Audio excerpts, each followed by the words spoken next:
ರಾಜ್ಯ ಸಿಎಂ ಕುರ್ಚಿ ಕಿತ್ತಾಟದ ಪ್ರಕರಣವನ್ನು ಬಗೆಹರಿಸಬಲ್ಲವರು ಯಾರು ಅಂತಂದ್ರೆ ನಾನು ಆಗಲೇ ಹೇಳ್ತಾ ಇದ್ದೆ, ಸೋನಿಯಾ ಗಾಂಧಿ. ನಾಯಕತ್ವ ಬದಲಾವಣೆ ಕಿಚ್ಚು ಲಾಬಿ ಅಂತಕ್ಕಂಥದ್ದು ನಿಲ್ತಾ ಇಲ್ಲ.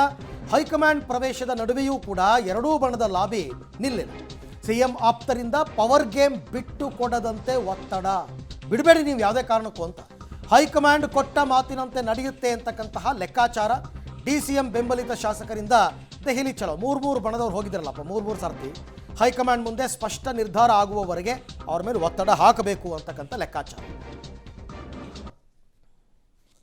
ಅಲ್ಲ ರೀ, ಕಳೆದ 6 ತಿಂಗಳಿಂದ ಇದೇ ವಿಚಾರನ ಮಾತನಾಡ್ತಾ ಇದೀವಿ. ಬಿಜೆಪಿ ಅವರು ಸರಿ ಅರ್ಥ ಮಾಡ್ಕೊಂಡು ನಾಯಕತ್ವ ವಿಚಾರದಲ್ಲಿ ಹೈಕಮಾಂಡ್ ಅಂತ ಹೇಳ್ತಾ ಇದೀವಲ್ರಿ. ಸಿದ್ದರಾಮಯ್ಯ ಸಾಹೇಬರು ಕೂಡ ಹೇಳಿದ್ದಾರೆ, ನಾಯಕತ್ವ ವಿಚಾರದಲ್ಲಿ ನೀವು 6 ತಿಂಗಳಿಂದ ಇದನ್ನೇ ಚರ್ಚೆ ಮಾಡ್ತಾ ಇದೀರಿ, ಇದ್ರ ಬಗ್ಗೆ ಚರ್ಚೆ ಮಾಡಿ ಅಂತ ಹೇಳ್ತಾರೆ. ಇದನ್ನೇ ಚರ್ಚೆ ಮಾಡಿದೀವಿ 6 ತಿಂಗಳು ಅಂತ ಹೇಳ್ತಾ ಇರೋದು. ಅವ್ರಿಗೆ ಅರ್ಥ ಆಗಿಲ್ಲ. 6 ತಿಂಗಳಿಂದ ಅವ್ರು ಇದನ್ನೇ ಚರ್ಚೆ ಮಾಡಿದ್ದಾರೆ. ಅವರು ಹೇಳಿರ್ತಕ್ಕಂಥದ್ದು ವೆರಿ ಆಪ್ಟಿಮಿಸ್ಟಿಕ್ ಆಗಿ ಟ್ರಾಲ್ ಮಾಡಿದ್ದಾರೆ. I am very happy for it, positive ಆಗಿದ್ದಾರೆ. ನಾನು ಕೇಳ್ತಕ್ಕಂಥ 6 ತಿಂಗಳಿಂದ ಇದನ್ನೇ ಚರ್ಚೆ ಆಗಿದೆ, ಇದನ್ನೇ ಚರ್ಚೆ ಮಾಡಿದೀವಿ, ಈಗ ಇದನ್ನೇ ಚರ್ಚೆ ಮಾಡ್ತಾ ಇದೀವಿ. ಬಿಹಾರ್ನಲ್ಲಿ ಈಗ ಲೇಟೆಸ್ಟ್ ವರದಿ, ಎಲೆಕ್ಷನ್ ಆದಮೇಲೆ 17 ಜನ BL ಆಫೀಸರ್ಸ್ಗಳು ಸೂಸೈಡ್ ಮಾಡ್ಕೊಂಡಿದ್ದಾರೆ, ಕೆಲವು ಮರ್ಡರ್ಗಳಾಗಿದ್ದಾರೆ. ಎಲೆಕ್ಷನ್ ಕಮಿಷನರು ಇದಕ್ಕೆ ಉತ್ತರ ಕೊಡಬೇಕು. ನೀವು ಇದಕ್ಕೆ ಜಾಸ್ತಿ ಪ್ರಶ್ನೆ ಕೇಳಿದ್ರೆ ಇದಕ್ಕೆ ಸ್ವಲ್ಪ ಜನಕ್ಕೆ ಮುಟ್ಲಿ. ರಾಹುಲ್ ಗಾಂಧಿ ಅವರು ಹೇಳಿರ್ತಕ್ಕಂಥ ಸರಿಯೋ ತಪ್ಪಂತ ಗೊತ್ತಾಗುತ್ತೆ. 18 ಪೀಪಲ್ BL ಆಫೀಸರ್ಸ್ಗಳು ಅವರು ತೀರೋಗಿದ್ದಾರೆ, ಕೆಲವು ಸೂಸೈಡ್ ಮಾಡ್ಕೊಂಡಿದ್ದಾರೆ, ಸೂಸೈಡ್ ನೋಟ್ ಮಾಡಿದ್ದಾರೆ. ಇದು ಬಹಳ ವ್ಯಾಪಕವಾಗಿ ಚರ್ಚೆ ಆಗ್ಬೇಕಂತ ತಮ್ಮ ಮುಖಾಂತರ ಮನವಿ ಮಾಡ್ಕೊಳ್ತೇನೆ. ಈಗ ರಾಜಣ್ಣ ಅವ್ರ ಅಭಿಪ್ರಾಯ, ರಾಜಣ್ಣಗೆ ಸಿದ್ದರಾಮಯ್ಯ ಸಾಹೇಬ್ರು ಏನ್ ಹೇಳ್ತಾರೆ, we take a stand by it. ನಾವು ಸಾಯವರಿಗೆ ಅವ್ರ ಜೊತೆಗೆ ಇದೀವ್ರಿ. CM ಸಿದ್ದರಾಮಯ್ಯ ಸಾಹೇಬರಿಗೆ ಅವ್ರ ಜೊತೆ ಇದೀವಿ ಅಂತ ಹೇಳಿವಲ್ಲ. ಸ್ವಾಮೀಜಿಗಳ ಅಭಿಪ್ರಾಯಗಳು ಅವ್ರನ್ನ ಗೌರವಿಸ್ತೀವಿ. ಅವ್ರವ್ರ ಅಭಿಪ್ರಾಯಗಳು ಅವ್ರು ಹೇಳ್ತಾರೆ. ನನ್ನ ಅಭಿಪ್ರಾಯ ನಾನು ಇಷ್ಟೇ ಮಂಡನೆ ಮಾಡ್ತಕ್ಕಂಥದ್ದು. ಯಾಕೆ ಅದ್ರ ಬಗ್ಗೆ ಹೇಳ್ತೀರಿ? ತಲೆಹಣಿಕೆಯಲ್ಲಿ ಯಾಕೆ ಹೋಗುತ್ತದೆ? ಯಾಕೆ ಮಾತಾಡ್ತೀರಿ ನೀವು? ಕ್ಯಾಬಿನೆಟ್ ಬಳಿಕ ಒಂದಿಷ್ಟು ಚರ್ಚೆಗಳಾಯ್ತಂತೆ. ಏನಂತ ಏನು ಎತ್ತ ಅಂತ ನನಗೇನು ಮಾಹಿತಿ ಇಲ್ಲ. ನೀವೇನ್ ಕೇಳಕತ್ತೀರಿ? ಎದುರಿಸಲಾಗಿದೆ ಸರ್. ಈಗ CM ಬದಲಾವಣೆ ವಿಚಾರಕ್ಕೆ ಸಂಬಂಧಪಟ್ಟಂತೆ ಚರ್ಚೆಗಳು ನಡೀತಾ ಇದೆ. ಮಲ್ಲಿಕಾರ್ಜುನ್ ಖರ್ಗೆ ಅವರು ಹೇಳಿದ್ದಾರೆ ದೆಹಲಿ ಕರೆಸ್ತೀನಿ ಅಂತ ಹೇಳಿ. ಜೊತೆಗೆ CM ಹೇಳಿದ್ದಾರೆ, DCM ಹೇಳಿದ್ದಾರೆ ಡೆಲ್ಲಿ.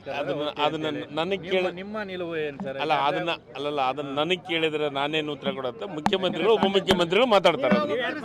ಯಾವುದು ಇಲ್ಲ, ನಾನೆಲ್ಲಿಲ್ಲ. ನೀವು ಯಾರು ಸರ್? ನಾವು ಹೈಕಮಾಂಡ್ ಏನ್ ಹೇಳುತ್ತೋ ಅದನ್ನ ಕೇಳೋರು. ಅವ್ರು ಹೋಗ್ತಾರೆ, ಅವರು ಅಧ್ಯಕ್ಷರು ಆಲ್ ಇಂಡಿಯಾ ಪ್ರೆಸಿಡೆಂಟ್ ಕರೆದ ಮೇಲೆ ಮಾತಾಡಲೇಬೇಕಲ್ಲ, ಮಾತಾಡ್ತಾರೆ. ಅಧಿಕಾರ ಹಂಚಿಕೆ ವಿಚಾರ ದೊಡ್ಡ ನನಗೆ ಗೊತ್ತಿಲ್ಲ, ಯಾವಾಗ ಹೋಗ್ತಾರೆ ಏನು ಅಂತ ಗೊತ್ತಿಲ್ಲ.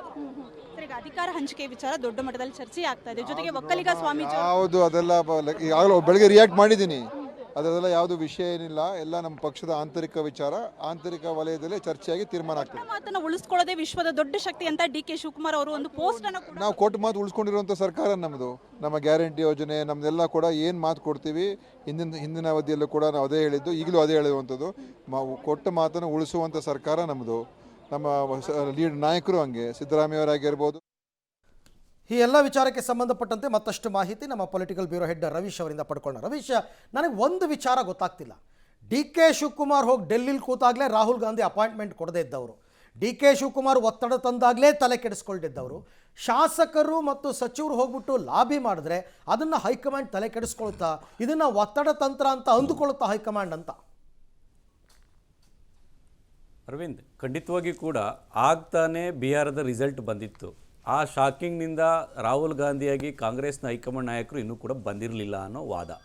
ಆ ಕಾರಣಗಳಿಗೋಸ್ಕರವಾಗಿ ಎಲ್ಲ ಒಂದು ಕಡೆ ಈ ಒಂದು ಭೇಟಿಗೆ ನಿರಾಕರಿಸಿದ್ರ ಏನು ಅನ್ನೋದ್ರ ಬಗ್ಗೆ ಕೂಡ ದೊಡ್ಡ ಮಟ್ಟದಲ್ಲಿ ಚರ್ಚೆ ಆಗ್ತಾ ಇದೆ. ಅದರ ಜೊತೆಗೆ ಒಬ್ಬ DK ಶಿವಕುಮಾರ್ ಅಂತ ನಾಯಕನಿಗೆ ಒಂದು ರೀತಿಯಲ್ಲಿ ಟೈಮ್ನ ಒಂದು 5 ನಿಮಿಷ 10 ನಿಮಿಷ ಕೊಡ್ಬೋದಾಗಿತ್ತು. ಆ ಸಂದರ್ಭದಲ್ಲಿ ಕೊಡದೇ ಇರೋದು ಏನಕ್ಕೆ ಅನ್ನೋದ್ರ ಬಗ್ಗೆ ಕೂಡ ಚರ್ಚೆ ಆಗ್ತಾ ಇದೆ. ಹಾಗಾಗಿ ರಾಹುಲ್ ಗಾಂಧಿಯವರ ಅಭಿಪ್ರಾಯ ಏನು ಅನ್ನೋ ಆಧಾರದ ಮೇಲೆ, ಜೊತೆಗೆ ಗಾಂಧಿ ಕುಟುಂಬದಲ್ಲಿ ಯಾರೆಲ್ಲ DK ಶಿವಕುಮಾರ್ ಪರ ಇದ್ದಾರೆ ಅನ್ನೋ ಆಧಾರದ ಮೇಲೆ ಈ ಒಂದು ಪವರ್ ಶೇರ್ ಇತ್ಯರ್ಥ ಆಗುತ್ತಾ ಅನ್ನೋದ್ರ ಬಗ್ಗೆ ಕೂಡ ಕಾಂಗ್ರೆಸ್ನೊಳಗಡೆ ಕುತೂಹಲ ಇರತಕ್ಕಂಥದ್ದು. ಆದರೆ ಬಿಹಾರ ಚುನಾವಣೆ ಇದೆ, 1.5 ತಿಂಗಳ ತನಕ ಏನು ಮಾಡೋದಕ್ಕಾಗಲ್ಲ, ಹೈಕಮಾಂಡ್ ಸೈಲೆಂಟ್ ಆಗಿಬಿಡುತ್ತೆ ಅಂತ ಏನು ವಾದ ಇತ್ತು, ಆ ವಾದವನ್ನು ಸುಳ್ಳು ಮಾಡುವಂಥ ಪ್ರಯತ್ನಗಳೇ DK ಶಿವಕುಮಾರ್ ಅವರ ಈ ಎಲ್ಲ ಅಟೆಂಪ್ಟ್ ಅಂತಲೂ ಕೂಡ ಹೇಳ್ಬೋದಾಗಿದೆ.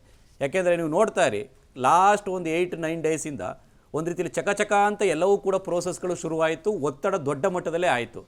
ಇಷ್ಟರ ಮಟ್ಟಿಗೆ ಕಾಂಗ್ರೆಸ್ನ ಹೈಕಮಾಂಡ್ ತಲುಪುತ್ತೆ ಮತ್ತು ಇಷ್ಟರ ಮಟ್ಟಿಗೆ ಎಲ್ಲೋ ಒಂದು ಕಡೆ ಒತ್ತಡಗಳು ಬೀಳುತ್ತೆ ಅಂತ ಯಾರೂ ಕೂಡ ಅಂದ್ಕೊಂಡಿರಲಿಲ್ಲ. ಯಾಕೆಂದರೆ ಬಿಹಾರ ಚುನಾವಣೆ ಸೋಲಿನ ಶಾಕ್ ಇರುತ್ತೆ. ಇನ್ನೊಂದು 2-3 ತಿಂಗಳು ಇದನ್ನು ಪೋಸ್ಟ್ಪೋನ್ ಮಾಡ್ಬೋದು, ಕರ್ನಾಟಕನ ಕೈಗೆತ್ಕೊಳ್ಳೋದಿಲ್ಲ ಅಂತ.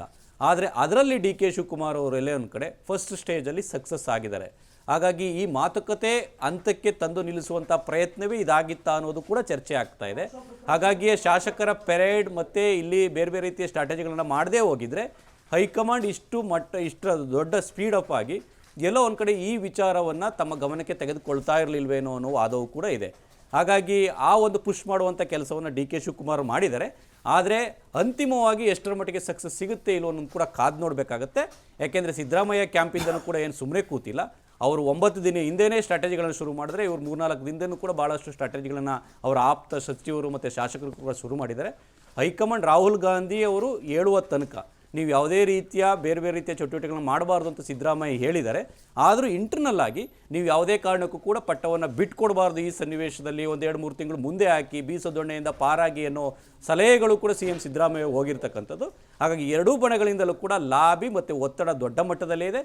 ಯಾರ ಲಾಬಿಗೆ ಮತ್ತು ಯಾರ ಒತ್ತಡಕ್ಕೆ ಕಾಂಗ್ರೆಸ್ನ ಹೈಕಮಾಂಡ್ ಮಣಿಯುತ್ತೆ ಕಾದು ನೋಡಬೇಕು. Aravind. Right, thank you Ravish, ತಮ್ಮೆಲ್ಲ ಮಾಹಿತಿಗೆ ಧನ್ಯವಾದ.